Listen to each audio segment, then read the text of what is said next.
the Wrestling Mayhem Show. Since 2006, the pioneer in pro wrestling podcasting. This show is brought to you by IndieWrestling.us and IndieWrestling.network for your independent wrestling entertainment.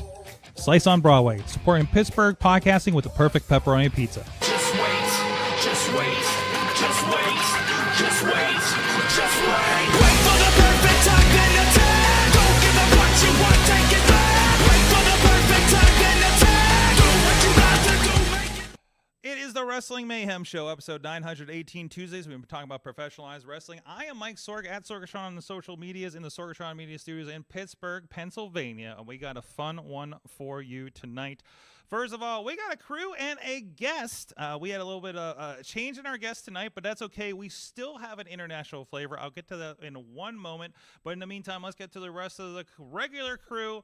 First of all, back in here after I had to let the guys have a week off because we had the entire Troublemakers in the studio, and I don't think there was going to be enough room edgewise between Glenn Spector and his whole crew here. But back with us is from RizzPlayzGames, the Rizz. Sorg, we didn't plan this. What? You and I. Oh, yeah. We're twinsies. If you're on audio, twins. We are both wearing an Enjoy Chocomania shirt today for some no reason. No idea how. We're both Taco Tuesday, baby. As you We're do. Synced together. As you do, you know. So, I mean, you know, Rizz and I are like on the vibe. You know, the vibe. What are you looking at me like that? I don't understand what you're talking about. You know, the vibe. We're on the same page. I don't know what do you think I mean? Also, I don't know, Sorg. Also with us representing. I'm confused. Okay. Well, that's your usual state. Yeah. Also representing the iPhoneography podcast contributor with the Awesome Cast as well, Dave Potter is back with us, fresh off of running the America's Mile this past weekend.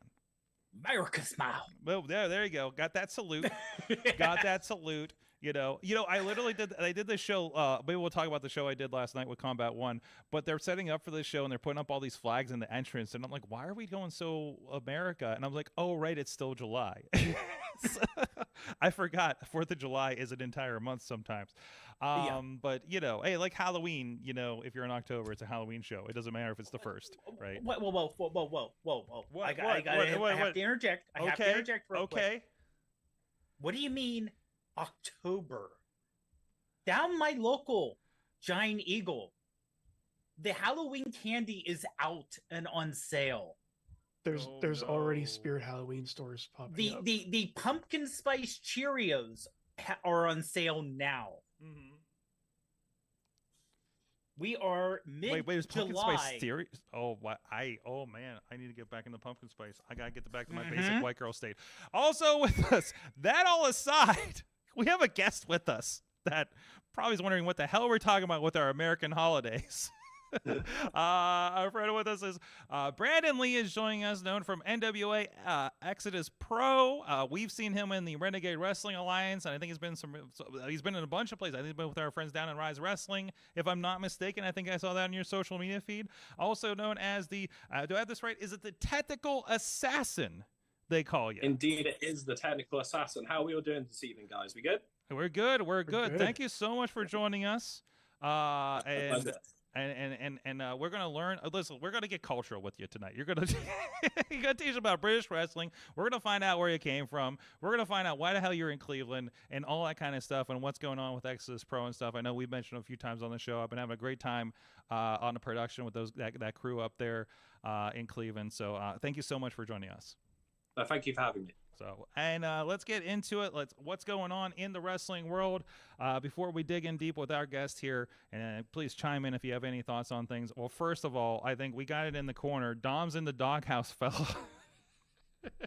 Oh, Sheamus making his mark. I love that something happens, especially with this Dominic Mysterio angle, and like everybody else jumps on it, whether they're part of it or not. Like between social, like like this superb thing is happening with wrestling social media where everybody, Nyla Rose is really good with this in AEW too. And just like that side commentary on everything. Right. So, and I don't know if you guys shared it. I think it might've been in the Mayhem Show group chat that they are shot for shot doing the Eddie Guerrero China angle last night. You know, Dom's dad. Yeah, Dom's dad. I want a side-by-side of that promo because a lot of that sounded familiar when they were in the ring. I thought I saw it. Yeah. Yeah. To the roses. But when you were saying how everyone's involved, let's not forget Jey Uso. After seeing the breakup between Mommy and Dom, he's a little interested, and he's asking Mommy out and see if she wants to go to Waffle House. You know, she never been to Waffle House. It's cheap, but it's good food, as he says. Yeah, I don't think they have Waffle House in Australia. I think that was the first reference of Waffle House since Sammy brought it up and cracked Jay or Jimmy. There's a whole Waffle House like sub story between those two that we're gonna find out someday in a documentary. Yeah, no, the Waffle House. I was actually telling Dutters about this, and she just signed up. She just signed up for Plurk, a social media from 2008 on AwesomeCast today, and that was her post looking for somebody to take me to Waffle House. So, no, there was a lot. And again, I'm trying to squeeze it in because I did a Monday show. But you know, their storytelling going into this has been superb. You know, the entire night is about this. I don't know who, and we still don't know why Carlito's still there in the clubhouse, other than he's playing video games. Is he part of Judgment Day now? Nobody has answered the question. They asked the question, and then something else happens. So with this weird AJ Styles-esque shirt that's all dripping liquid. Oh no! Oh, he does have something like that, doesn't he? Yeah, it has to be like an Apple. Yeah, he does have the AJ. Yeah. What? What? No, it says Carlito in like white drippy font. Okay, I gotta look up this. I gotta look this up and see what this shirt actually looks like. I'm telling you, it's very AJ Styles like. Oh man. Like the AJ Styles.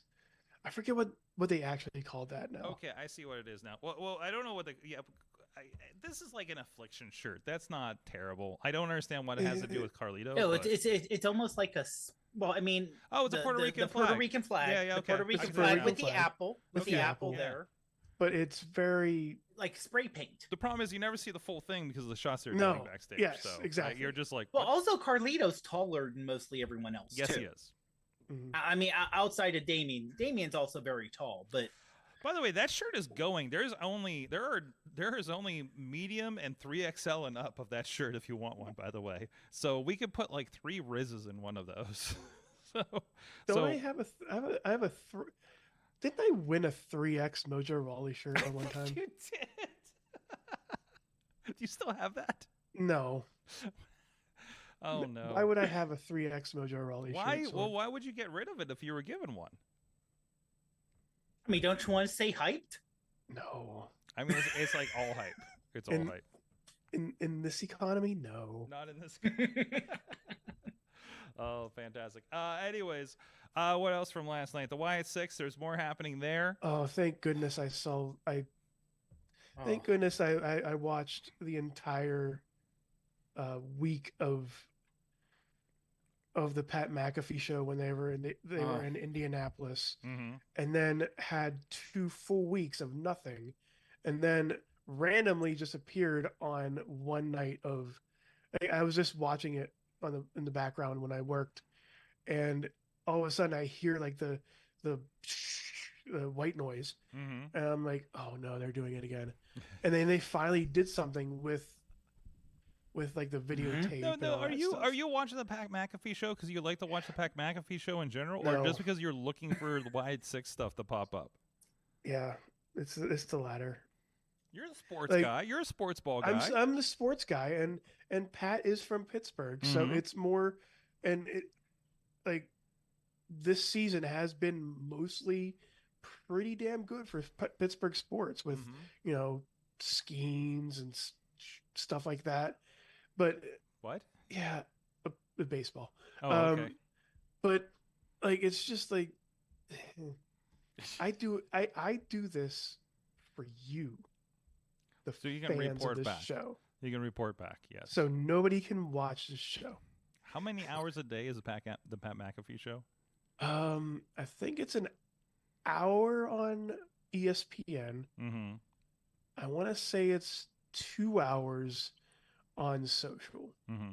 So like 1 hour, yeah, 1 hour is just talking like on an actual talk show, and then the other hour is full fucking podcast. It's just fuck, shit, fuck. Wait. Shit. They hold off all the swears and then just like let it loose for the podcast. Yeah, That's what we do if we were on TV. But no, good stuff there. Okay, the Wyatts happened. We got Rowan's video. I didn't. Rowan amazing. Video was amazing. Yeah, that was so top quality, and this is where you could put real life into wrestling and not have to. I don't want to say lie. You don't have to, blow it out of proportion. It's what happened to him. And we're talking about he talked about like kind of his feelings around when Harbor Brody Lee died, and then followed up by, of course, Bray Wyatt. So which really I think plays into like most, like obviously Bo was about what was happening around that too when they did his videos, interview videos, and of course parlaying into, and this is the answer, is this what's happening to Wyatt 6 stuff. Like I love that kind of that's the best stuff when you intermingle like real life with wrestling and something, and some real, like damn real heartbreak too that a lot of people felt. There was a point in there, and I kind of felt bad for it when Rowan started talking about he fell down a well, and I'm just sitting there going, "That'll be fun." Like that'll be fun to look. Like that'll be fun to like. I was imagining him actually going into the well for some unknown reason. That's actually a common. And then go ahead. And I was like, that's interesting, and like just chuckling to myself for something that is very fucking serious. Oh, it's very fucking serious. Yes. Yeah. I mean, that's a reference. We actually just did an episode of our Fishing Without Bait podcast, the mindfulness podcast that we do here, about Juice WRLD's Wishing Well. And we're talking about falling into the well, and all that kind of stuff with addiction and stuff too. So it's kind of a common thing, especially with depression, actually. So he was kind of hitting a lot, and probably actually went through that around that, because that probably hit him really, really hard too. His friends went like that. So I was almost waiting for him to say about, because it sounded like he was talking about not wanting to be around anymore. And to mention like a suicide attempt somehow. He was definitely alluding to it. They had that line of who they had, like the one that actually like got me a little bit was the "Who's gonna miss me? I'm just Rowan." That was like, cool. Like, and like it's sad, but it's like he is one of the 3 members, and he's the 3rd member that somebody would choose. Like it's like we have Bray, we have Brody, and then Rowan.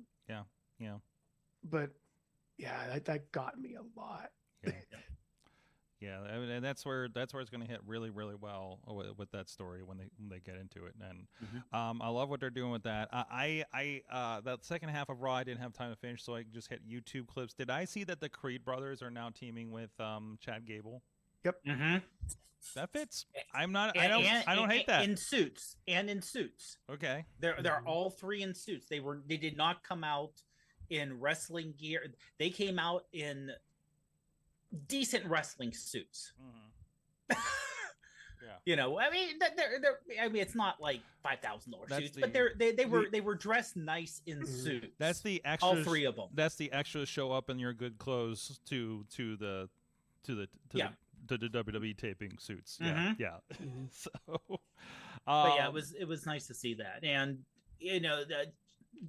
Chad having this serious but not comedic serious. It's kind of sad that Otis got dropped for the 2nd time in his career, kind of. Because it was, he's treating Otis so bad, he slapped Otis in the ring, and Otis is going to give him his comeuppance, and probably not going to happen. And remember, it was 2020 when Otis won Money in the Bank and lost it to The Miz in a courtroom I'm still not over that. COVID was fucking weird, guys. Yeah. Like so I'm still weird. not over that giant Money in the Bank match where Corbin threw two people off of the roof of the whatever that at Titan Towers. Titan Towers, yeah. And then Otis wins. Mm-hmm. And they didn't do jack about it. Nope. Like, and I still go back to it. It was supposed to be for the World Championship, but Otis wanted it for the tag titles. He wanted it for the tag titles.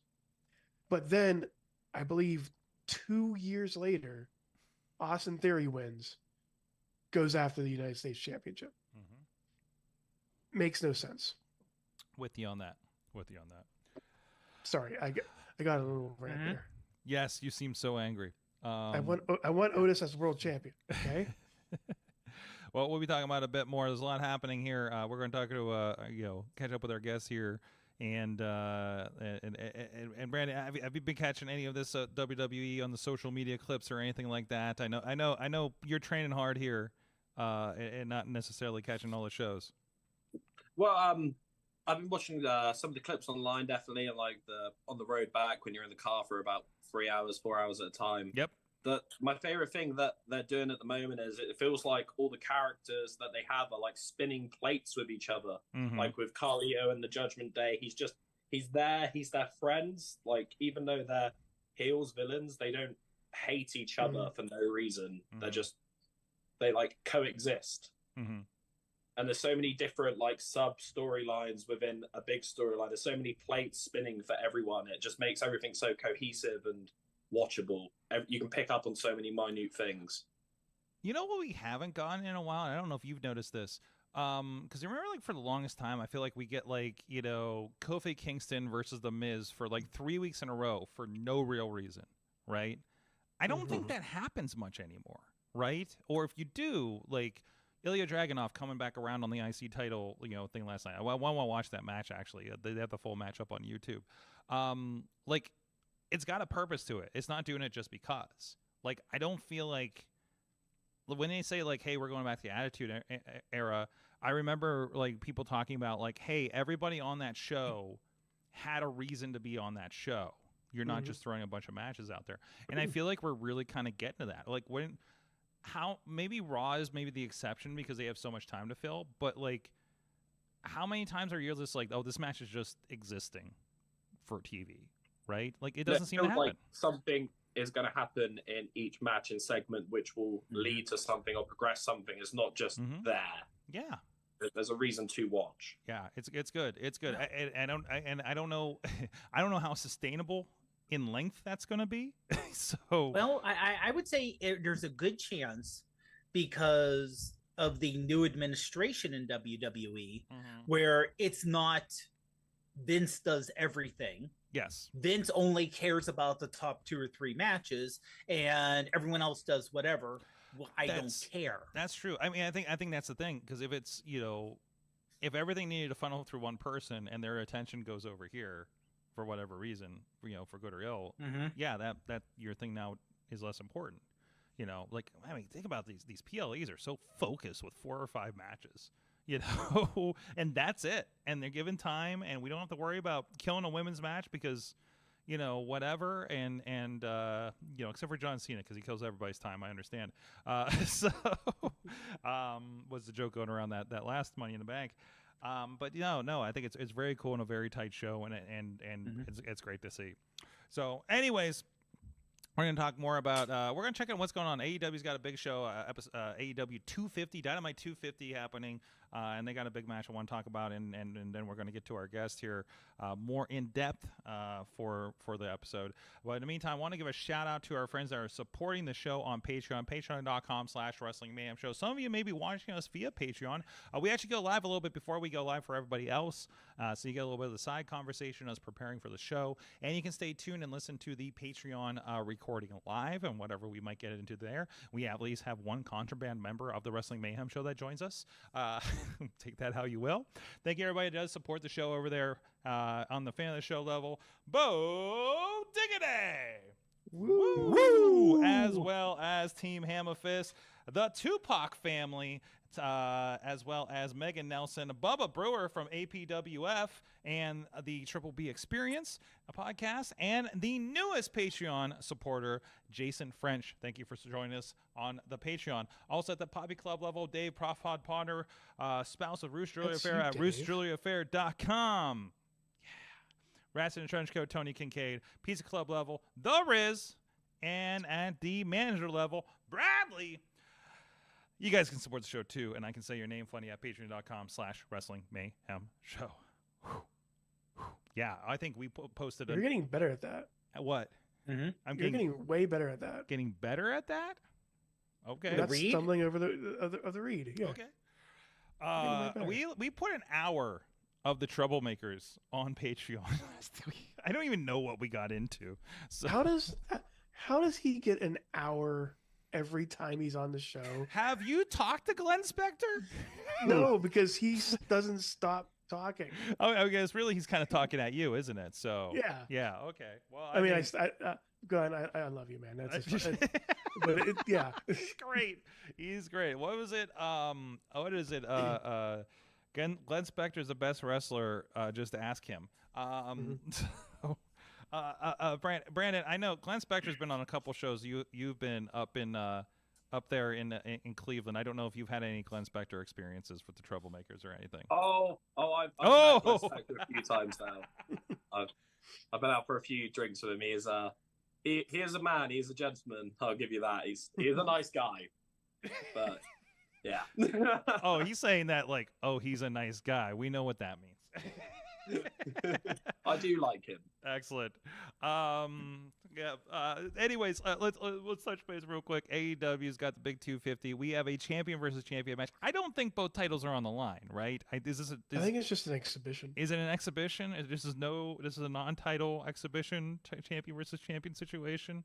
We're not gonna kludge it up like that. So let me pull it up here. Yeah, well, on their Twitter, it just says champ versus champ, Swerve versus Okada. Yeah, it's actually Swerve versus Okada. We thought it was Ospreay. That's okay. Ospreay will actually be MJF. Oh, that's right. That's confusing. Okay. For the international championship. That seems wild because I feel like, or maybe this will schmoz out and we'll get it at Wembley or something, right? Because I feel like this. Well, especially with MJF just turning back heel. Mm-hmm. That's gonna be crazy. No, and really, and I've been noticing this. Like, obviously they're doing some strange tapings and things like that. But man, Dynamite has been like Collision has just turned into this like B- show lately. If anybody's noticed, well, you do have interesting things happening there. Like, Orange Cassidy is apparently going dark. OJ, hitting Trent with a giant monkey wrench. Try that phrase again, Sorg. What was it? Dark orange? What were they calling it? Probably like a burnt orange. Maybe? Burnt orange? Orange, yeah. Yeah. But yeah, we don't want to go. We don't want to just go OJ. As long as Orange does not wear a glove, we're fine. I wasn't going there. Somebody said Dark Orange Cassidy, I swear, on Twitter or something. I was just trying to it wouldn't drop me as Twitter. You said OJ, though. That's it. OC. I don't know. It's okay, Sorg. First of all, Americans of a certain age would get it. If you're younger, you won't get it. If you're not in this country, you probably won't get it. And you don't want to. Exactly. You don't want to. They'll get it. They'll get it. Blood orange. Blood orange is the term. Blood orange. Thank you, Tina from Seattle. Yes. Blood orange. Tina fixing things. Yes. Thank you. As always. Jeez. But yeah, like we have that. We have. I mean, tomorrow's basically a pay-per-view. Yes. We do have Blood and Guts here the next week, which makes up for no pay-per-view this month, I suppose. That's fine. So that'll be interesting. And Mercedes Moné versus Nyla. And we have a Ring of Honor for the title. And we have a Ring of Honor pay-per-view, I guess, is on Honor Club like next Friday, too, as part of their residency they're doing down in Arlington, Texas, which I'm really interested to see how that goes. I don't know if this is kind of an experiment, a cost-saving measure, or what. I don't know if it's going to feel as big, but considering Collision has felt very kind of definitely pre-taped the last few weeks. They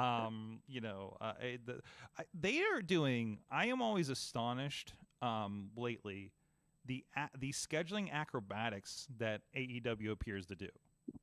I never know what town they're in when I watch a Ring of Honor from 3 weeks, and sometimes it's 2 towns. Sometimes I remember watching, and I'm not caught up in the last like month and a half, and I'm trying to before the show next week. But you'll watch a show, and it's one of those where like some towns like the entrance ramp has to go the other way for some reason. They haven't done it for a while, but I remember they used to. Like you would watch a show, and you would watch the entrance ramp swap sides. While you're watching the show, it was just like, wait a minute, what's happening here? But anyways, did we talk about the finals yet? The finals of the Owen Hart tournament? No, because that was just last week. Yeah, that was last Wednesday. So, what did you think of that? That was some good shit, right? Like What happened for those that don't watch AEW regularly? I'm sorry. I'm going to apologize. Okay. Because I have not been fair to AEW as much. Wow. The Mariah May, Tony Storm lead up told a damn story. And I'm sorry.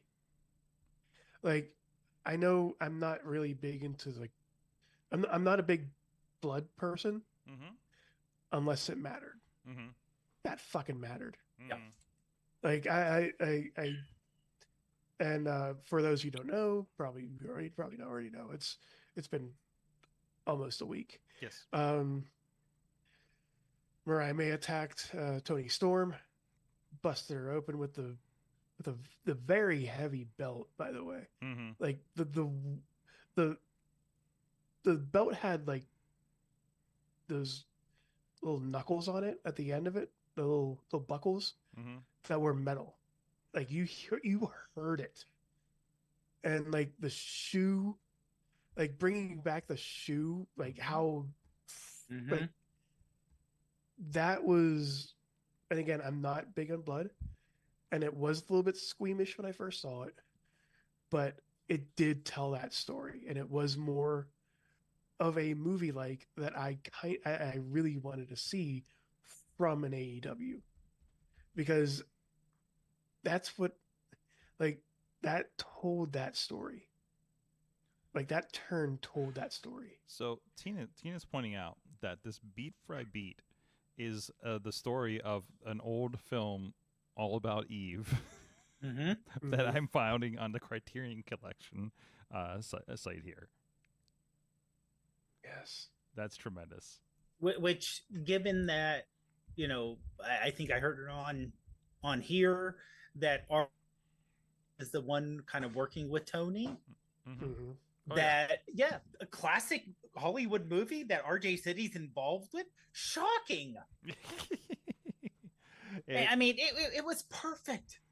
And for those of us who are somewhat critical of AEW, when we say that, yes, you can put on great matches, but you need to care about the matches.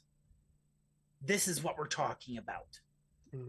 Because when Mariah faces Tony, it's going to be a great match. But there is emotion and story behind it. And, not just we're having 13 shows on this card and it's going to be a great match. Great. I like good wrestling. Why should I watch it? Why should I take? Oh, this is a story. This is a reason to watch it. And it, like you said, the fact that every John Moxley match he bleeds, or maybe 95% of his matches he bleeds. It takes it's kind of like swearing. If all you do is swear, it takes the impact out. But if you're someone who doesn't swear and you drop an F-bomb, or you say something, people go, "You, huh?" Like when Okada dropped the first bitch, like that was huge because we're like, oh, he can swear. It's a fun ongoing gag though. Like, it turns out Okada's a funny guy. Yeah. You never saw that much when he was doing New Japan, and he was like, as I know Matt Collins called the John Cena of New Japan, but it was great.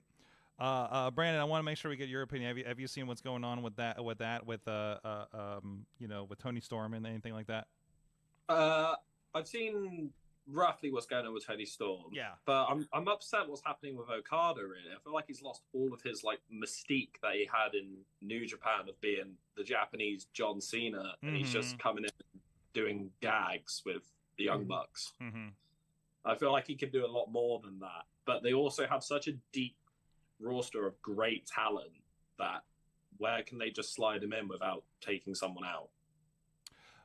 Well, it might be like maybe this is the first glimpse of that here tomorrow when we're doing this champion versus champion match, right? So potentially, yeah, and hopefully they do something significant with him when we go to Wembley. I'd love to see him get a good. I mean, he almost. I'm very curious what they're going to be doing with Ospreay, because I feel like the money is in Ospreay being the champ, because he's the most over person at the moment. I think that's where the money is, because WWE's never had him. They for sure wanted him. Why wouldn't they want him? That's where the money is, in my opinion, is just putting on an Ospreay and strapping a rocket ship to him. MJF doesn't need the belt. No, absolutely not. He draws with. He can just be himself and draw. It doesn't. He doesn't need a championship on him at all. He could just be a menace, and that's all right. Right? Yeah, exactly. So I kind of think that's what they're going to do a little bit, because I feel like at Wembley, Swerve's dropping it to Bryan. And then it's probably going to set up Ospreay versus Bryan Danielson. Oh, I'm in. Yeah, like, I'm for that. Like, yeah, that might be it. I mean, we had Ospreay Swerve, which was tremendous. Well, Brandon, how are you feeling about Swerve's kind of title run here? I mean, it's been a star-making run, in my opinion, for him. It really has. I just kind of feel sorry for him because he was so hot, and then Ospreay's kind of come along, and people have just gone shift. That's how I feel a little bit. He's still over. They still love him, but they don't love him as much as they love Ospreay, in my opinion. Maybe it's just because I'm British and I'm biased. We'll let you have that one. We'll let you have that one then. All right. Well, I want to make... before we go on, we have to talk about the most important segment tomorrow night on this incredibly stacked card. This pay-per-view quality card that they barely don't have time to have everything on. Oh, I hate your setups. It's time to sit under the learning tree with Chris Jericho. Listen. Because we couldn't have a wait a minute. I'm hold on. I feel the presence. We couldn't have a second women's match. We had to have Chris Jericho that no one cares about. Well, I mean, we do have Mercedes and Nyla Rose happening there. So, but one. They've actually, I thought they've been pretty good with women's matches lately. They have been. But you could, and you don't know, on a maybe Sky Blue's got a thing going on. You could maybe have a second. We'll see. Well, we'll see. That's yet to be determined tomorrow, David. Oh, David. No, I know. David Q. Podner. Damn it! I had. And by the way, I hate to say, I'm excited. Nyla's on TV. Oh, absolutely, and against Mercedes. I don't think that's a match that's happened. The best woman talker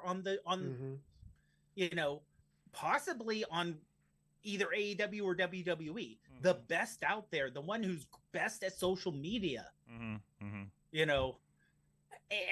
she's on TV, and it's like she called Little Rock small Dwayne Johnson today. Oh, yeah. Yeah. I mean, yeah. Yeah, Nyla should be doing so much more. That's for sure. But I had something. I will combat. I think we're going to come back around on the learning tree at some point here. on how smart it is. I like it. Thank you. No, wait. Okay, I got a wrestler to talk to about this. This is where I think this is important, because is he not, in your experience, channeling people you have met in the industry? Yes. Yes, that's what it is. And but I'm not sure if I like it because I wrestle. Mm-hmm. I'm not sure if it translates to the average fan. Yes. But I would rather him do this than watch him wrestle. Okay, that's fine. I will agree with that. Mm-hmm. But he's also the FTW champion. Yes. Oh, come on. Wait. Him with Ring of Honor, and he was the Ocho. Wasn't that? I love that when he was the Wizard for some reason. Like that was good.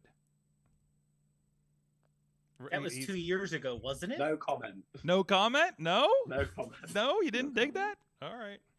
That was also 2 years ago when Tony was trying to get a TV deal for Ring of Honor. Sure. And he could at least post, hey, our champion is Chris Jericho. Yeah. Is Chris Jericho. At least you know him. He's been on non-wrestling. He's been wrestling for 20 years. Well, and it isn't this guy that, if you're not a Ring of Honor fan, you never heard of anyway.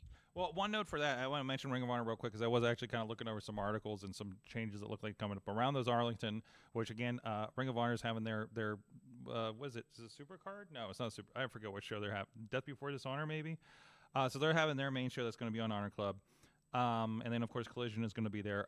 One thing that was mentioned in this, according to Wrestling Inc., is Ring of Honor is going to get some dedicated TV taping time, and of course the Maximum Male Models, or whatever they're called these days, MXM, I think it is, fresh off of their Uganda tour, apparently.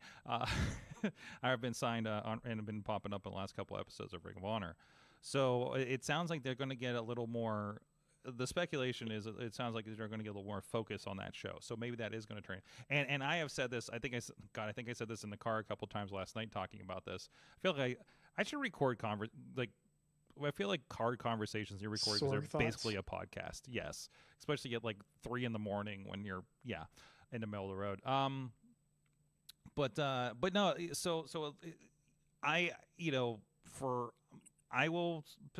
my position is, you can tell me that AEW is going up, down, or the other way, but the bellwethers that I'm looking for how AEW is actually doing, because the perception has to be like on, I think it's, what do they do in Wembley? What does that look like compared to last year? And what happens when their TV deal comes up? Right? That's where I think we truly know whether the people that matter to their success, other than the fans, think that they're successful, right? Will they be rewarded for that? Because they've been providing 5 years of television for Warner Discovery, AT&T, whatever the hell company they've been. I think they've been through like 2 mergers, haven't they, over their lifespan? And does something happen with Ring of Honor? Does something happen with the streaming deal? I'm really curious about that. So we'll see what happens. I think if it was any other TV show, we wouldn't be saying that like it's not doing well and a failure. It's because the only thing we have to compare it to currently is the biggest wrestling company there's ever been. Mm-hmm. Mm-hmm. So it's not failing, but it's just because that's the only part of comparison we have is WWE. Yeah, and the like people keep looking at ratings, and like ratings Ratings wavering. Ratings are going to waver, and I love every week where I say maybe the ratings don't matter as much because they got social media and everything else, and then Tony Khan comes out and says the ratings is the most important thing, and I was like, thanks, Tony. But also like, Tony can't say anything else because Tony's in the middle of a TV deal negotiation. If Tony went out publicly and said ratings don't matter, how do you think TBS feels? You know what I mean? Think about this politically, guys. I mean, in 5 months, he's going to have at least one of the top wrestling shows on television. Period. He will have, yes, because that's a dwindling thing. Isn't that going to be interesting? Gone. Isn't that going to be interesting? That's true. Yeah, Raw's leaving. Yeah. SmackDown and NXT are moving to different network, like doing a network swap. Mm-hmm. So that's your top 2 television programs, and you can say, hey, it's all competition for everything. What's going to happen from there? AEW is going to be there with two or three programs on this new deal. You got TNA Wrestling is talking about, looking for a new home with more a bigger install base, because not everybody gets access, right? And they're obviously warming up the things. NXT is making positions and talking about how NXT is going to be making some changes here going into the new deal. And then you have others coming up. NWA obviously making moves on the CW app, which could parlay into them also being on something CW or adjacent. I know they're doing a lot of moves over there. God, WoW is still out there. Our friend Ray Lynn's still involved in that. They're still doing tapings, and that seems to be going well. I know that's a syndicated product, I believe. Like, I think it filled in where a lot of Ring of Honor was. I think that's what it's doing locally, at least here in the Pittsburgh area. MLW's still doing things, MLW is still doing it. I know they were in a thing with WWE that their TV deals got squashed by WWE, and I think there's still a suit pending maybe for that. But they're obviously definitely building their stuff. New Japan, I think, well, they say they have the deal with Access, but I could see them wanting to push further into the American market, again looking for something maybe more than Access, right? There's a lot at play here. And then Freddie Prinze Jr. wants to start a promotion, and I don't know. There's a lot of room, and I think like and internationally, obviously WWE is going fully on Netflix, so that creates a little bit of a vacuum too. A lot of these guys can get a TV foothold somewhere internationally, which could help their bottom lines too. So, anyways, we could talk forever, but I want to get to the main event of this show with our guest here. But in the meantime, one moment for that. Let's give a shout out to internally IndieWrestling.us. We're broadcasting on there right now, actually, along with our Twitch and our YouTube and our Facebook channels and Instagram. I think we're on Instagram tonight, too. I think I hit the button for that. LinkedIn. I think I'm on my LinkedIn profile, wherever you want to watch this show. But Are also, we on Plurk yet? Well, it's funny because we were on Plurk earlier on the other show, on our podcast. But a lot of stuff going on there. This week, we'll be releasing the No Ring, No Roll show that had Effie as a part of that here in Pittsburgh. I was going to edit yesterday, and then I forgot the hard drive while I went on my trip. So, but I'm still hoping for a Wednesday release. Also, RWA is coming up this Saturday, a crazy show that maybe we'll talk about later in the show that's going on there. I think Crazy Steve is back for this one, a classic member of the RWA roster, and of course, doing some great things Crazy over at Steve TNA versus Wrestling. friend of the show, Crazy Steve versus Gianni Michael Enrico. Whew.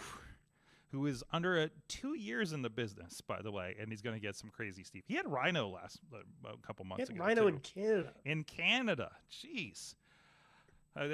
We got to do the Italian thing for him, right, Rizz? There you go. There you go. That's for Gianni. There you go.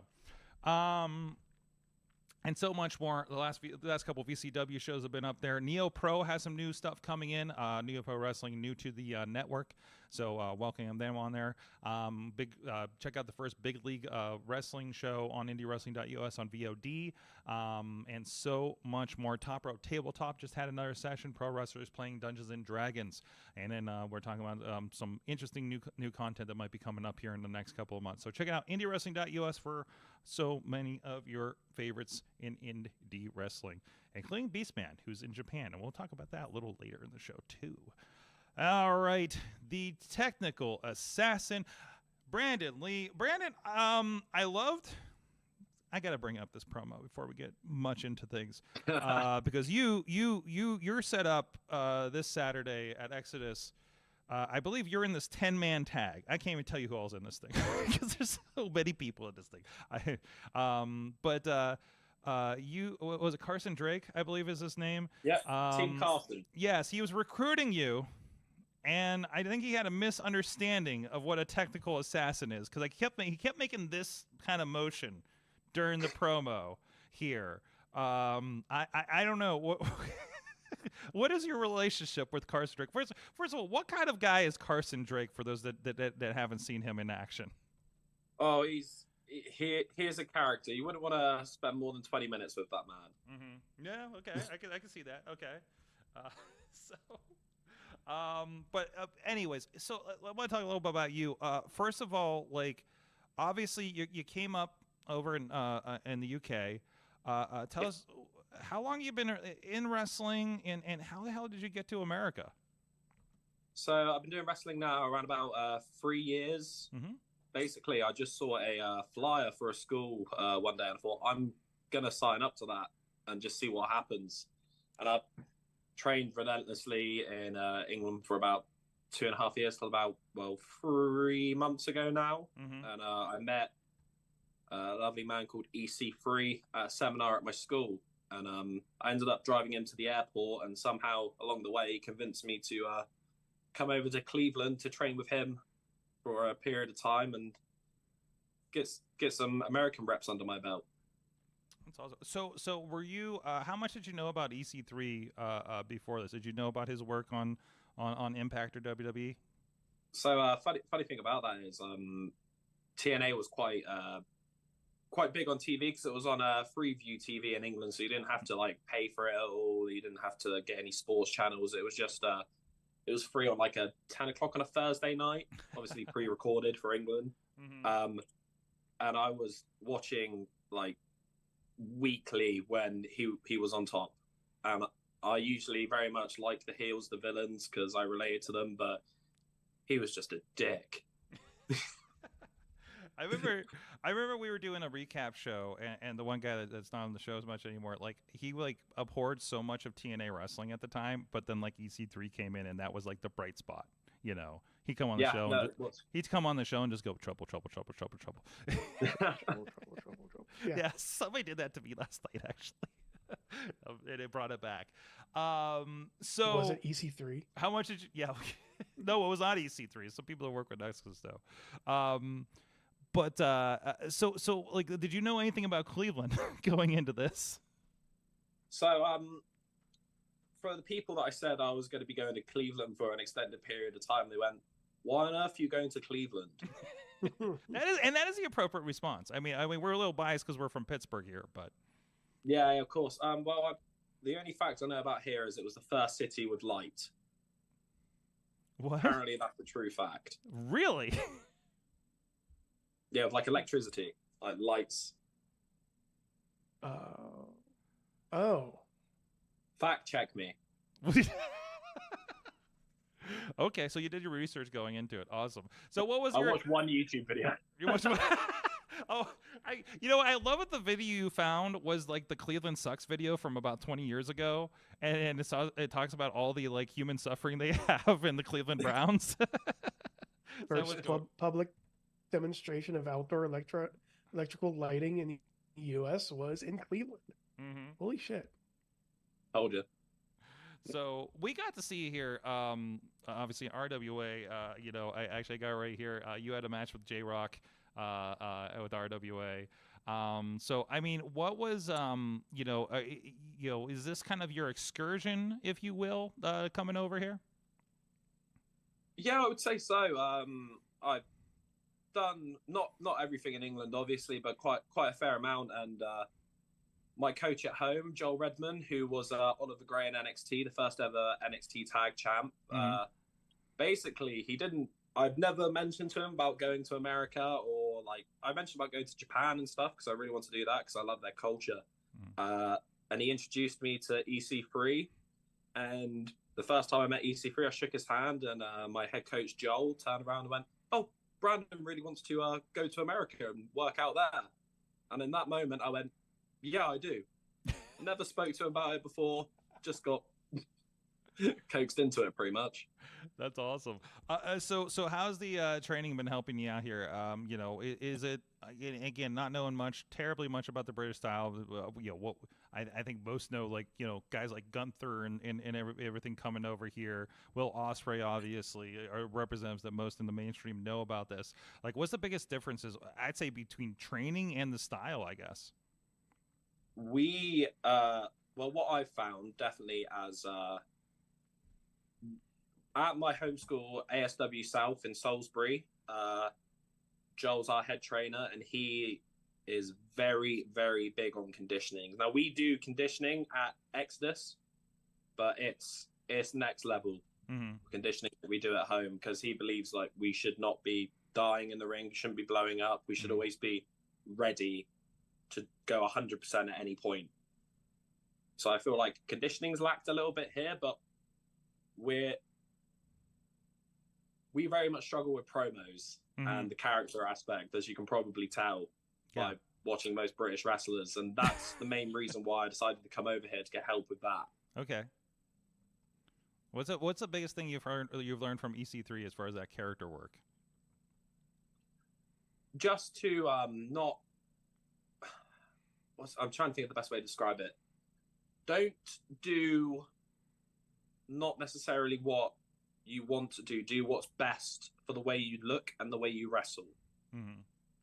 So, like, what you want to do sometimes isn't the best thing to do. Like, say if I wanted to be this pretty boy, clean-shaven guy, that wouldn't work for me because I have tattoos, I have long hair. I'm grungy looking. You need to, like, go with what already fits and the style of wrestling. So I wrestle quite intensely and with intent in everything I do. So if I was to, like, try and do something like that, it wouldn't make sense. If that makes sense. No, that's perfect. And I could tell you, like, I think I happened to be in attendance. I was watching live, helping out with the feed when we saw you come in. I think it was the Lance Archer show here with RWA, and it was definitely like that first impression when you come through the curtain, and it definitely stuck out. I was like, oh, okay, this guy looks interesting. And the announcer was telling me you're from, that you're international and everything like that. Obviously you're kind of in the system with Exodus Pro. I can say, and I've said this on the show a few times, I've been very impressed with when we go to Exodus versus some other promotions, like, it feels like we're doing TV, right? Obviously, we're not making something, that's currently going on like television, but like when we do in the production meetings, when we're doing the scripting, the way the segments go, the way the matches go, they feel like they have a little more structure than I see in most other companies. And maybe you notice that, although RWA is very good with their storytelling too, yes, 100%. But obviously not for TV in that same vein. With all respect, but what was your kind of takeaways there from seeing how that goes? Like, there's a lot of interesting development. You got EC3 there. You got Aaron Stevens, most known as Damian Sandow. You got a lot of really good brains there. Yeah, I love it personally, just because I'm a big fan of structure. I don't like, just do what you want, guys. Like, if I get told that on a show, I'm gonna, like, kind of do everything and make myself look as best as possible. But where we get given directions on everything and times to stick to, just stuff like that, I really like, because it makes a show run a lot smoother and a lot better, if that makes sense. And basically, EC3 is just a crazy genius. He's insane, but in a good way. Are there things you're going to take back with you to the others back home? Like, any big takeaways there? There's nothing that I could put my finger on now, because I'm still in amongst it. But I'm sure, like, once I get home, I'll be able to feel the differences to how it was here compared to back home, and I'll go, this is what I picked up here, and be able to help other people with that. So tell me about the audiences. I think we were talking about a little bit before the show, like, obviously we were like, oh, hey, what UK wrestling would know? And I'm like, well, NXT UK was a big thing for us, because we watched those first few shows. There were these fun halls. We see the international shows, the way that the fans cheer and sing and all this kind of stuff. You've done a Cleveland area show, to my awareness, and you've done ones here south of Pittsburgh, which I think we refer to as Pennsyltucky sometimes. Definitely not the city, and we talk about the West Newton crowd a lot on this show. How does that obviously I think those are two crowds, they're different from each other, but how do those feel versus what you experience as a crowd in the UK? I think the crowds in the UK, depending on what type of show it is, can be very lively, but I haven't experienced so much as, like, feeling a culture shift with, like, my work. If I watch the match before, I can tell what the crowd want to see, what they're reacting to, and just do those things. I just work for the crowd. because that's predominantly what we're told to do in England. We do a lot of thing called camp shows. So like people go on holidays, they've never really seen wrestling before, and they'll go watch it as entertainment in the evening. And our job is to entertain them via wrestling, and they've never seen it before. Interesting. So what? So these just like drop into like kind of holiday spaces, or... So camp. We call them camp shows in England. So basically, they're just little holiday camps where families will go for a cheap holiday. They live in a caravan, and on site there's like an amusement park. There's entertainment in the evenings. There's an arcade, a swimming pool. It's just a nice cheap thing, and there's entertainment every night. Like there's bingo, there's a singer, and then with the wrestling. Interesting. I'm looking this up now. It almost sounds like something that may have existed more in the past in the U.S., where like a campgrounds, but organized. So I know like around the U.S., KOA is a big campground where people, let's say you have the big campers can go there if you have tents, and then I could see them organizing. Oh, by the way, tonight we're having a show for you. And it's like, oh, tonight's show is a singer. Tonight's show is a magician. Tonight's show is wrestling. And you're like, oh, okay, it's a show. I will go here and watch the show without being a fan of the product per se. So yeah, I can see for that you don't have the built-in story, or people know who you are per se, other than you're the entertainment. Yeah, you just have to try and get them invested as much as you can and make them care about what you're doing within like that 10 to 15-minute match. And it's sometimes not easy. Sometimes you just can't do it. They don't want to cooperate. But that's how you learn how to work a crowd and learn your craft, really. You make them care. It kind of reminds me, different vein, of course, and I think maybe we'll talk about when she's on. But I know Facade and Danny Moog do there's something called Electric Forest, which like everything is neon, and I think there might be psychedelics involved, and they just like you're walking around and just come on to wrestling. Again, not wrestling fans, just people at this EDM concert experience thing, and then just wrestling is happening. So although I'm really curious, that audience may be very receptive to begin with on those substances. So, but we'll get into that here when they're on here shortly. But no, that's awesome. So I guess my understanding is you're going back here in a couple of weeks here to visit the homeland. Yeah, unfortunately, I do have to go back on August 1st, but because I'm absolutely loving it out here. I do enjoy being here, which I thought I wouldn't as much as I am. No disrespect to anyone here. I'm very much a home person, but I'm loving it here, and I would love to stay. But luckily in August, I'm going to be doing a lot of shows. I've got about 25 bookings in August. Nice. When I get home. And then in September, I'm going to be doing World of Sport, because we're rebooting that back up. Nice. Oh, shit. Wow. Wait, 20... But I'm busy. I don't want to gloss over that, because I feel like you said that like it's a Tuesday, but you're doing 25 wrestling shows in a 31-day month. Yes. Some people don't do 25 wrestling shows in a year here in America on the Indies, by the way. So like that's incredible. So can you tell us more about this World of Sport? Is it or is it still under wraps in the works? So it's not completely under wraps. I'm not sure how much I can say currently. Okay. But basically, I'm just going to play this safe and say, if you want to look up anything, go to www.woswrestling.co.uk. Obviously, you guys have heard of World of Sport before because you're fans and watch the old British stuff. Not as much as I should, but yes. No, but it's quite a big deal for us at home. Sure. And I'm very honored to be a part of the reboot of it. That's awesome. That's great. Of course, one of your last bookings here, I presume, is going to be this weekend in Exodus Pro, NWA Exodus Pro. Sorry, full name. Somebody's going to check me on that.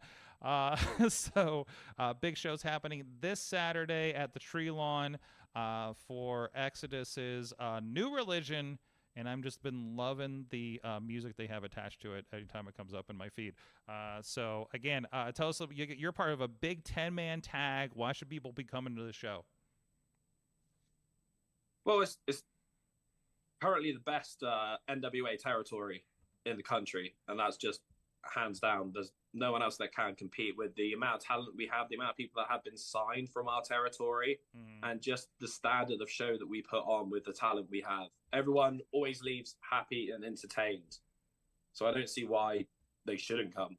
Even if they're not a fan of wrestling, there's a bar and food. So you're going to have a good time regardless. That's that camp show mentality right there, isn't it? You should come anyways. And I don't even know. You have a heck of a team. Look at the Slime Balls. If you haven't checked these guys out, they were hanging out in the corner drinking, was presumably piss water. PP punch. You were calling it all night. Sam Beal, one of our favorites from this show, part of it. EC3 is in this, and a whole cast of characters for sure. Oh yeah. Team EC3 versus Team Carson Drake. Definitely, you can go check that out. Follow their social media. Just, I know there's only like kind of clips from the matches and stuff so far, but man, some of these promos are tremendous. There's a lot of great stuff going on there. A lot of great talent that you haven't seen, and like I said, a lot of these people are popping up in the NWA on Power, which I know you can see on the CW app. I know that's not on every platform, but definitely worth checking out there. So I know we were big fans of Power when they first started coming on YouTube, and they're still doing some pretty cool things. I know a friend of the show, Pretty Boy Smooth, has been coming around. I know we've seen him here at 880 with the Exodus Championship. Exodus Midwest Championship. I think I got that phrase right. I know he's going to be in Big League Wrestling here in September defending that. I think tomorrow night he's going to announce his opponent for that. Do you see, if you make a return here to the Cleveland area, taking on a Pretty Boy Smooth for that title? You worried about him? I'd love to, but he is the man. He's an animal. Yes. He's an absolute animal. He's a beast. Yes. So I'd give it a good go, but I can't promise anything. I'd love to see it. So I'm hoping you come back. Looking forward. You've been a great addition to both the Exodus and the RWA shows that we've been filming here over the last couple of months, and definitely looking forward. I know you got to go. You got a hot date. You gotta keep the girlfriend happy. I do indeed. Did you ever find out what movie you were seeing? What movie are we seeing? That's the big question of the week. Smart man. Ask the date. I think she's got her headphones on. She's got her headphones on. Message us. No. Please message me when you find out. I really want to break that news of what you guys are saying. Fly Me to the Moon was a great date movie, by the way, this weekend. I'm just going to put that out there if that's an option. So, anyways, thank you so much. The technical assassin, Brandon Lee. Where can we find you online? So I predominantly use Instagram because I'm not much of a Facebook guy. So it's at Brandon Lee PW on Instagram. There you go. And is there, when you go back, other than obviously that big one we were talking about, is there anything we can see you on that's online that we can catch here in the States? Unfortunately not. It would just be World of Sport Wrestling on the 14th of September. Mm-hmm. Well, we'll be looking out for that. Everybody set a Google alert for that coming up. And thank you so much. You've been a pleasure. And hey, see you Saturday at the show. Well, thank you for having me. I'll see you Saturday. Thank you very much, guys. Thank you so much. We're going to talk about some more international news, because what the hell has Beastman been doing in Japan? We're going to find out and try to catch up, and the whirlwind of info from there right after this.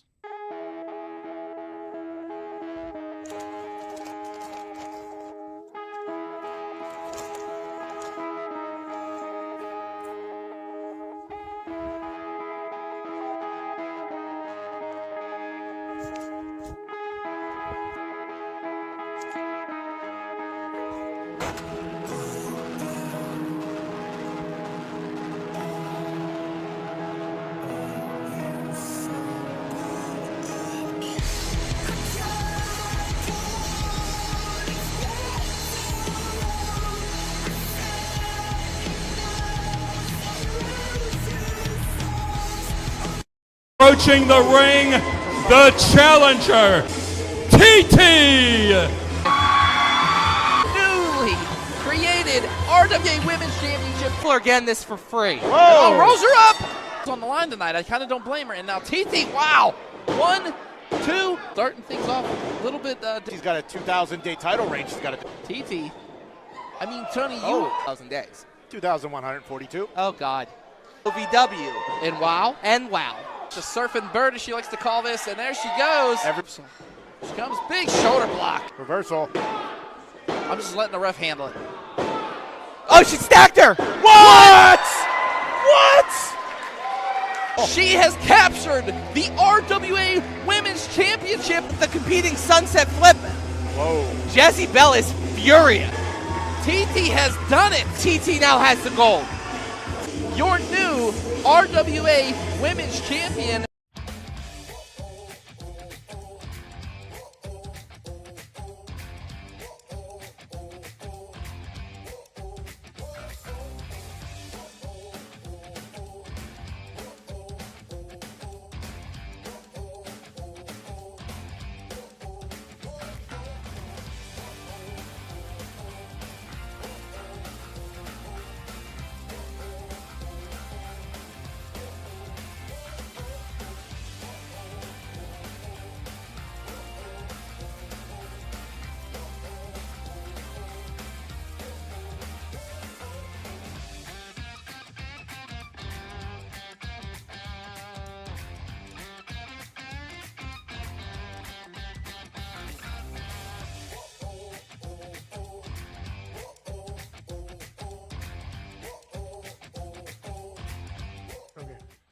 We are back, Wrestling Mayhem Show. Thank you so much, the technical assassin Brandon Lee, for joining us here on the show. Wishing him luck in his well, I guess this is his international travel, is being over here. Listen, we gotta keep stop being so what was it, when you think about you're the center of the world. Geocentric. Geocentric, yes. The center of Geocentric. Yeah. Don't be geocentric and don't be a geostorm. Somebody out there will get that. I won't watch that movie again. Anyways, I'm going to introduce, hey guys, it is time for a new segment on the show about the Beast Man.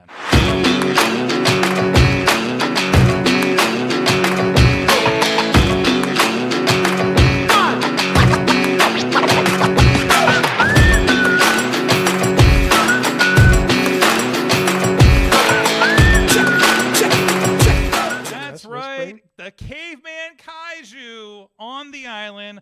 Beastman is in Japan right now. If you're on video, you saw some amazing images. He is with Big Japan Wrestling. And in case you don't know, that's very deathmatchy. He is about 5 shows in. I've been getting the updates. I've been getting the updates on the Inner Circle from the Beastman, translating the husks, seeing what's going on. He's actually part of a tournament with Big Japan Wrestling right now. And again, like I said, he's been through about 5 matches. Some of them, if you if you're interested, Big Japan Wrestling does have a website. And it does have like a streaming service. And they're putting about 2 matches from each show up right now. And I will tell you, everything is just like a hard cam on the ring, and that's about it. So, you know, it's what it is. It's Japanese wrestling. Hey, if you know DDT Pro from Wrestle Universe, you're familiar with this aspect. Hell, even I don't know if anyone remembers, New Japan World used to have shows that were just hard cams too for the longest time. Some of the smaller shows. So you know, just don't be disappointed when you get to that part of it. But no, it's been really interesting to see what he's been doing. Obviously, the images coming back. He's been part of this Gaijin faction with Madman Pondo and Dr. Redacted, who I think Rizz, you know the background on Dr. Redacted. Wait, is that Cube? I think it's the original Dr. Cube, if I'm not mistaken. No way. So I've had an experience with him at Circle 6 in Los Angeles last year. So he's a very interesting character in front of and behind the cameras. So very, very curious. So like I said, it's about a 10-match segment. It's going to end. Yes, the Beastman will according to the schedule, be wrestling in Kurgan Hall. The biggest news, he's been in such things as some street fight. I'm translating, the Japanese have been translated. So the street fight death match, a barbed wire board death match, 2 of those actually, and a fluorescent light tube death match, and then another street fight. It looks like he's in a 6-man tag for the show that just came up, presumably this morning for us. So it's really hard because we wake up in the morning when we get the updates and we get a bunch of bloody pictures basically, and it was like, oh, how was your night? So, and his wife has been getting phone calls at 5 a.m. letting her know that he's okay. So, no, he's been taking on a lot of people there. Oh, that's right. The first match he was with, in a 6-man tag with this, and I don't know a lot of the background, but I've been told that these are some pretty big names. He just had a match with I believe this was Yuki Ishikawa, who is I'm understanding is one of the young aces. Dale Patricks, who I think is an American that's over there, if I'm not mistaken, had a pretty big match there. He's been getting a lot of wins and being pretty dominant over there. So it's been pretty good. And it's been really interesting. Sorry, I still have these other promos up here. It's really fascinating to watch because these venues have been, I don't know, maybe it's something like the camp shows that they've been talking about, because there's these outside venues. The first image I saw of Beastman in Japan was him getting thrown down a grassy hill. For instance, that was like a fan cam or something like that. These guys appear to be, this was a fascinating thing, they appear to be streaming them unloading the ring from the truck at one point on their YouTube page. It's been such a fascinating thing to follow, and hearing some of these reports coming from Japan with this kind of stuff.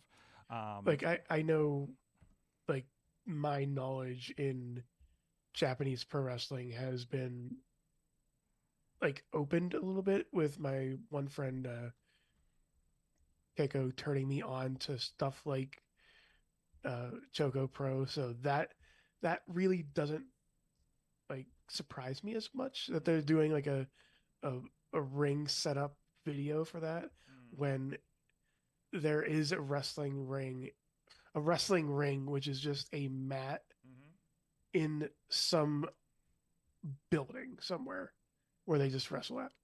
So yeah, I'm Japan likes their wrestling. Japan definitely likes their wrestling. Yeah, and again, seeing the venues have been kind of interesting. This is the last one that I mentioned. My goodness, it's a Gallagher show. What? Look in the front row. Oh, this is the interesting thing. So, we were noticing when we were watching the outside show. So obviously, this is a light tube match, I believe, that he's involved in here. And they all have trash bags. For the front row has trash bags, and whenever they hit the tubes, you'll see they will actually raise them up. A lot of them are wearing masks, but because it's Japan, that's kind of normal over there. And we watch them every time a light tube hits. They would there was a hold on, let me see if I can pull this up here, because the one match is on here.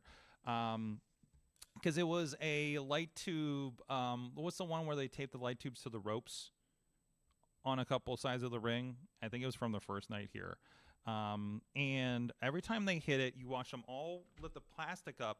But there were also wrestlers or young boys, security, whatever you call it, were also holding their arms up and shielding the front row from this. It was really interesting. I'll see if I can pull up a clip where we do it. So it's cool to see, for all this crazy deathmatch versus what we've experienced in, I don't know, Detroit.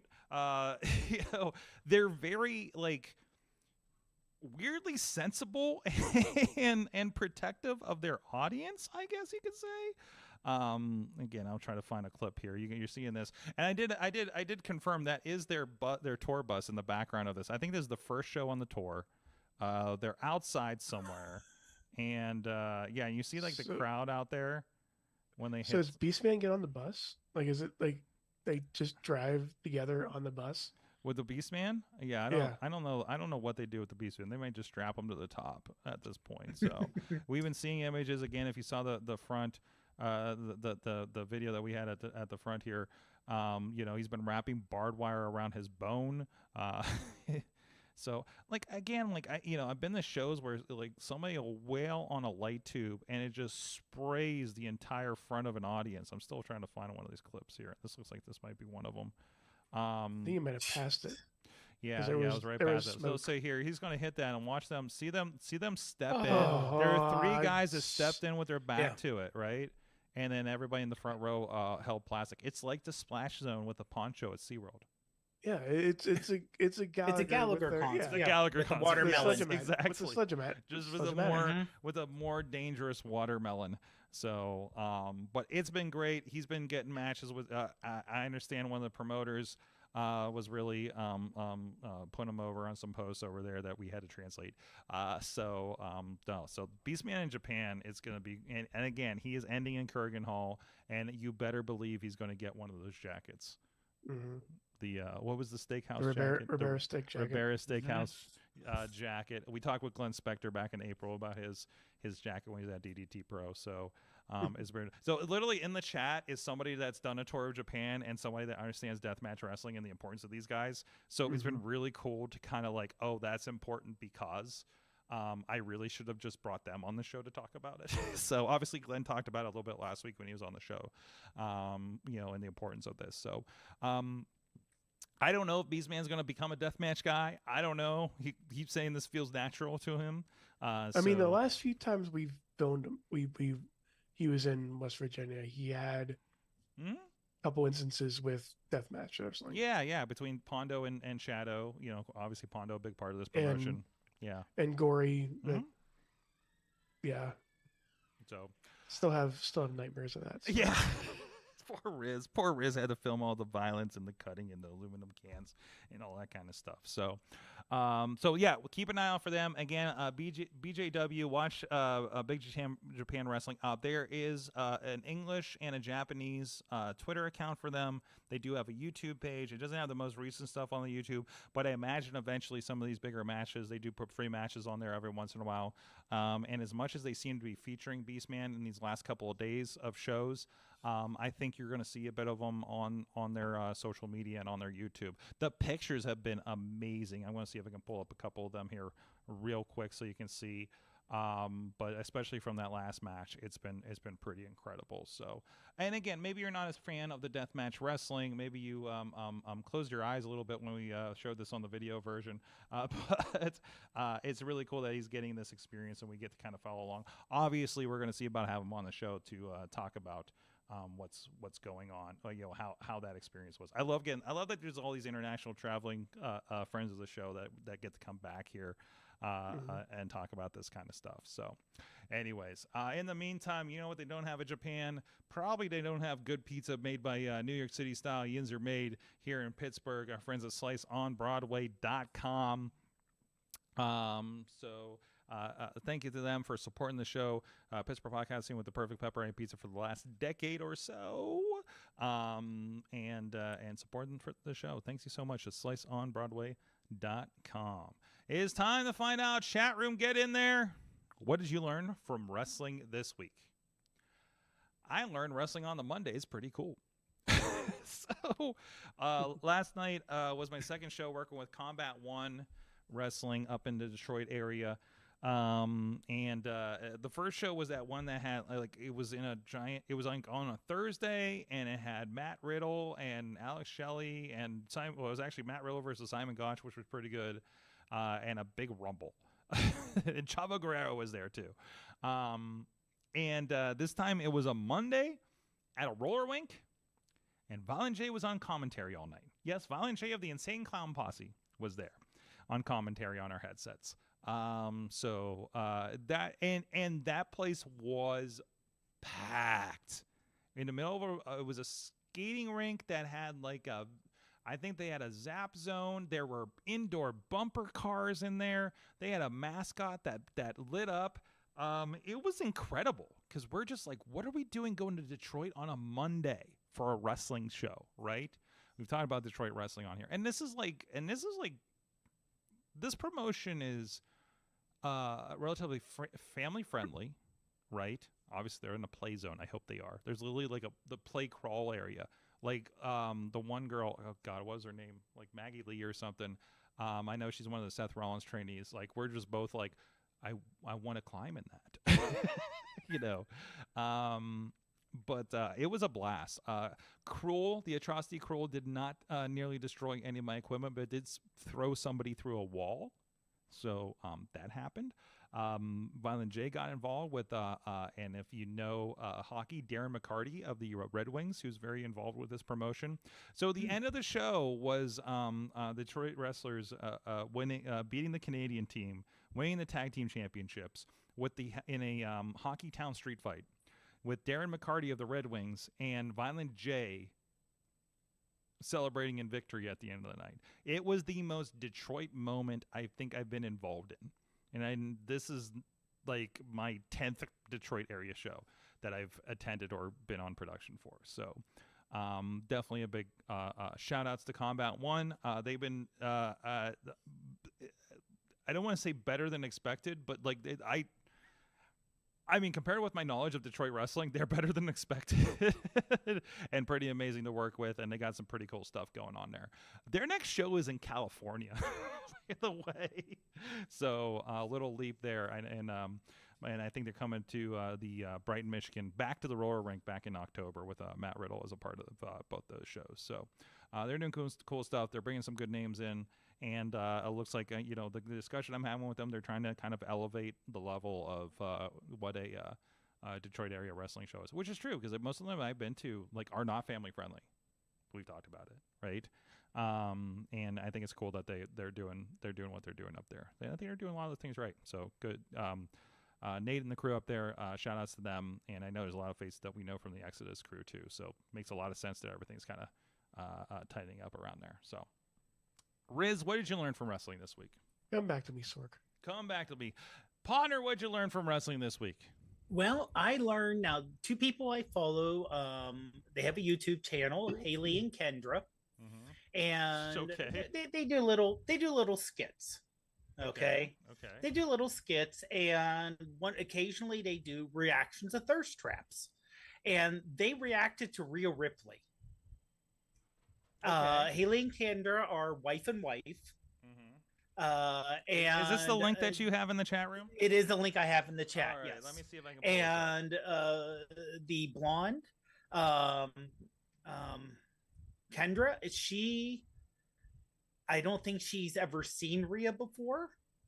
And the reactions, especially when Rhea licked her teeth. There was a very positive reaction they had to Rhea. Okay. So yeah. It basically, everyone said, "Oh, you have to look at Rhea," and they're not generally, even though it says Rhea Ripley thirst traps, it's just Rhea's videos, like the video of her working out in the gym, which you could consider that a thirst trap, especially that one particular angle. Yep. And the reaction was, "Oh, I need to go back to the gym." Yes. not to work out. I just need to go back to the gym. And again, this is when wrestling's big, when it goes and spills over to people who aren't even close or adjacent to wrestling, and they just know the characters. Like again, kind of what we were talking about. Like the character speaks for itself, right? And that's what's happening here. So, and that's a really good illustration. And just by the Mayhem Show account, just subscribe to Haley and Kendra. Yes. So, they're great. They are great. They are great. They are wonderful. They're hilarious. And yeah, this reaction was just so good. Tina learned, speaking of relationships, and Rhea Ripley. Tina Keys learned what I've learned from Jey Uso. A way to entice a woman: scattered, smothered, covered, and capped hash browns with a double waffle. Yeah, obviously, Jey Uso is moving in on Dom's territory with all the turmoil happening there. And in a backstage promo, apparently invited Rhea to Waffle House. Just to, if you need a oos and a shoulder, apparently was the thing. Because apparently Waffle House is the place to be. To the point where we were, like I said, we were kind of discussing this old social media from the late 2000s that apparently still exists called Plurk, and Katie was signing up for it, and we're trying to figure out what to put on her profile here in 2024, and one of it was looking for somebody to take me to Waffle House. So, so we were definitely inspired from that. Sorg, you do have the Slack. Oh, you do have Slack, right? Yeah, I can pull the Slack up. What's going on? The on doc. Slack? I mean, the doc. Yes. I found what I learned, and Okay. I kind of don't know how I feel about it. Okay. Oh, so Where's the I link? learned Where'd you put the that's- link? I didn't do it. I didn't post Oh, it yet. I might okay. just post it in the chat here. In Okay. the Mayhem, the chat. You know those two guys, the father and son, the Costco kid, the Costco guy, the Boom guy. I am not familiar with this now. So they go to Costco. But I and- know everything I need to know by the first 2 seconds of this video, by the way. Okay, good. Yes. So now they have I learned that they don't need to do this. It's fine. What? What? They No. have a don't video need to what? now of them dubbing over Adam Cole's song. Oh, Like, that's what's interesting. happening with this Boom. Okay. Yeah, Oh no. and yeah, we can just. It's This is a sad. This is a sad. This What I is learned co- apparently for you. I mean, it's the Costco guys. Okay. I don't know what that means. You don't know the Costco? You No, never I seen don't know the Costco guys. No, it's not in my algorithm. My algorithm is all. I don't even know what my algorithm is now. Like, It's we're the- all they're the roller Costco guys, coasters they and need to- Disney World and a comedy puppet in Chicago. They're the Costco guys. Chad They the eat Bird. giant I'm chicken a steak Chad the and- Bird or chicken stick or whatever it's follower. called. and then the dad eats Subway the Confessions and And the dad eats the double chunk chocolate cookie. okay. And then like there's a whole bunch of other stuff, but yeah, I don't know why they're so. You're popular what anymore. you've learned is you're grumbling at social media taking on pro I'm wrestling. old. Okay, You're, okay. Oh, yeah, you're old. Okay. I'm Are getting you? older. You're the one. so- You're not the one that had Hardcam Frio take my phone and put my Facebook in dark mode like I'm a fucking Why do you grandpa have it this in weekend. light mode? I didn't know there was a dark mode. He did this twice to me. He did this twice to me last night. I felt so old when he just took my phone Wait, and so set he- a setting. So he took your and phone. He took my phone. So he took your phone, turned it to dark mode. Yes. Gave your phone back, Yes. and then you turned it back to light mode. I didn't turn it back to light mode. Then how do you do it twice to you, Sorg? There was something else that some other settings like, why didn't you do this? And da. Oh no, because he friend requested me and I never answered it.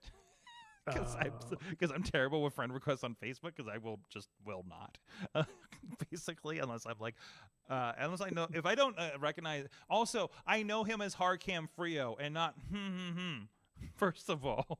So context is king here, Rizz. Anyways, let me double check this. Missy, what'd you learn from wrestling this week? I don't know. It's not recording. Just yell it. Hi, Missy. Missy's back from her party. Party. What did you learn from wrestling this week? Yell it. I'll repeat it. It's hot. Oh yeah, It is very hot. we had an outside show again.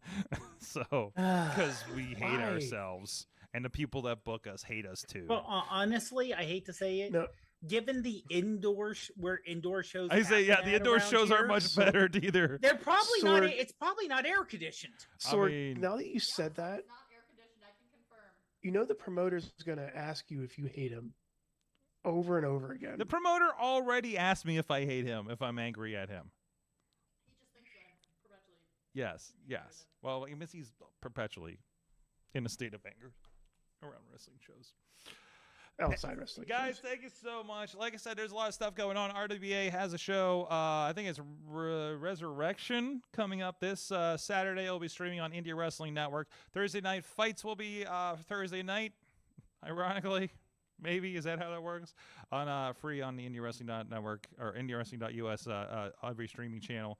And the No Ring Show will be up this week on the network and everything for free too, featuring Effie. You can check out the Marco Narciso's Sizzling Summer Nights already on all those platforms too, as well as the Diamond Beach Show from the 4th of July. That was really fun. And still hot and miserable. All things can be true. At least only one of the shows did I get a head injury, and it wasn't the No Ring Show. But anyways, thank you guys so much. Thank you, Brandon Lee, for joining us. Safe travels on the trips. Check out Exodus Pro if you're in the Cleveland area this Saturday at the Tree Lawn. I believe the bell time is 6:05 p.m. If you get it, you get it. Rizz will be playing video games with Dutters tomorrow night. I will. On our channels. I think we'll probably put that out on a Wrestling Mayhem Show. Mm-hmm. And on Thursday, yes, I will be doing a nice little project with my friends over at DN Denial. Mm-hmm. So I'm going to post it on my stuff, so go check that out as well. Top Rope Tabletop on the IndieWrestling.us channels as well from this Friday night. So go see how that campaign is going. I think it's almost finished. We're trying to find another date for the next set for it in August, but that's becoming difficult, unfortunately, because of schedules. Dave Potter, iPhoneography podcast. Yeah, I think it we're going to have one coming out real soon, talking to someone who does amazing long exposure night photography. I know not wrestling related, but it's still, you know what, if you go out in the middle of nowhere to watch a wrestling show at night, because you'll have some, if you're outside of the city and you go out, maybe take some beautiful sky shots. Or some of these wrestling shows have some terrible lighting in their venues too. So that would also be true. That useful. Is true. Yeah. So there's that. It'd be like, hey, we're gonna do wrestling. I'm like, is this the lights? Do we want to see the wrestlers? Sometimes. Yeah, it gets weird sometimes. But anyways. Thank you guys so much. Again, stay tuned. We'll probably talk a little bit on Patreon, and we'll see if our buddy's popping in here. That usually does, and see what else gets on. Maybe I'll talk a little bit more about my experience with Combat 1 the other night. Maybe we'll let Missy have a microphone too, so she makes sure we're not here too late and everything. So thank you guys so much. We'll see you guys next time. Next week, I believe we have scheduled Danny Moe will be joining us to talk about her trip with Everest, even though we did get scooped by some guy named Chris Jericho in his podcast. And I thought you were going to say John. I thought you were going to say John. No, not some guy named John. Some guy named Jericho. Some guy named Chris. Everybody hates Chris. And I will have to listen to that now to make sure I don't just have the same conversation. But we won't. We don't have the same conversations every other podcast here. So, and also I'm trying to remember which name to use. The Violent Gentleman. That's right. Victor Benjamin will be joining us in 2. Yeah. Oh, what's that? What'd I say? The Violent? Violent Gentleman, something else. Savage Gentleman Victor Benjamin will be here to talk about their new gym, Punch King, that opened up in the Pittsburgh area. And who knows what's going to happen in August. I should figure that out soon. Thank you guys so much. We'll see you guys next time. Stay tuned if you're on the Patreon for what's up next. Mayhem out. Just wait, just wait, just wait, just wait. Wait for the perfect time, then attack. Don't give up what you want, take it back. Wait for the perfect time, then attack. This show is a member of the Sorgatron Media Podcast Network. Find out more at sorgatronmedia.com.